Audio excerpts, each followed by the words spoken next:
Yeah, I think process and preparation kind of for me go hand in hand. What are you doing on a daily basis to prepare, for whatever it is in life?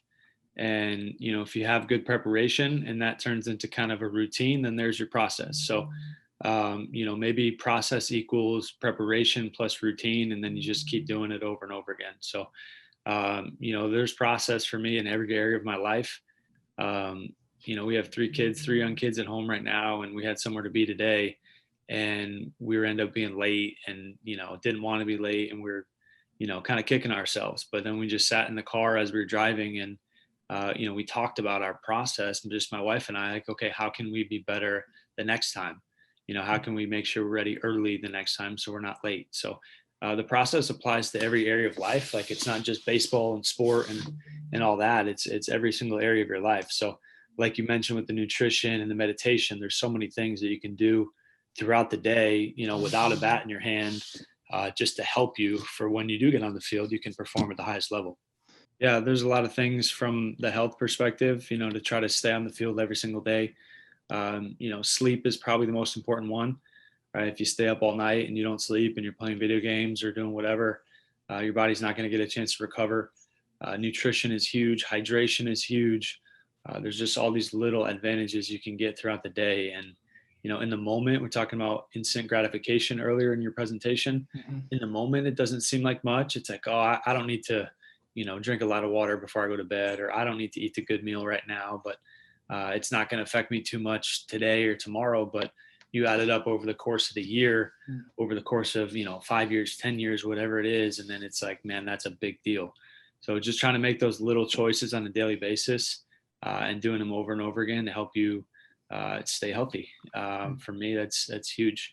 And just mentally, it becomes a grind mentally for sure, especially when your team's struggling, when you're struggling personally, when you're going through a 2 for 25 slump, and your team's lost 4 games in a row. It's tough. Mhm. But you just got to try to keep everything process oriented, try not to worry about the results, and just try to dig into the video and just understand how you can get better each and every day. And I think keeping it, having a good time and having fun while you're doing it is so important, especially for us. You play every single day and you get to game 97 in July. It's like, man, like, I need a little breather right now mentally. But if you can just find ways to have fun and enjoy the game and enjoy the process, and for me, it's all about, like, okay, can I really truly enjoy this game tonight? Can I worship God through my work and my preparation?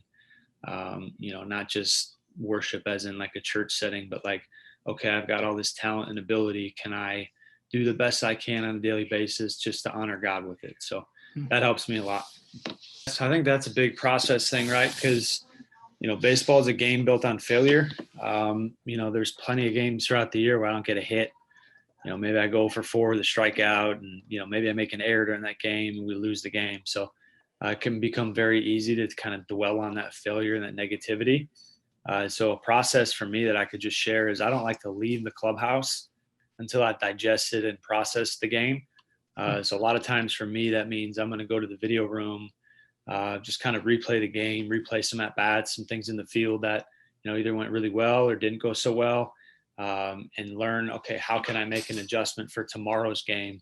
That way, I show up, with a plan, right? So I'm not going to bed wondering and thinking, why did I strike out today, or why did I make that error? I have no idea how I'm going to get better tomorrow, but I try not to leave the stadium until I have a plan, set. Okay, this is how I'm going to get better specifically. So for you young guys, you don't have obviously a video room to go to after a game, but maybe it's your coach. You just pull them aside after the game. Hey, coach, this is a tough game for me. Can you just help me think about what I could do better next time? Or maybe it's talking to your dad or whoever brought you to the game on the way home. Like, hey, what'd you see during this at bat, kind of thing. So just thinking about that, trying to get good at self reflection. I think that's a huge one for me. Is just understanding what I did well, what I didn't do well, and how to improve the next time.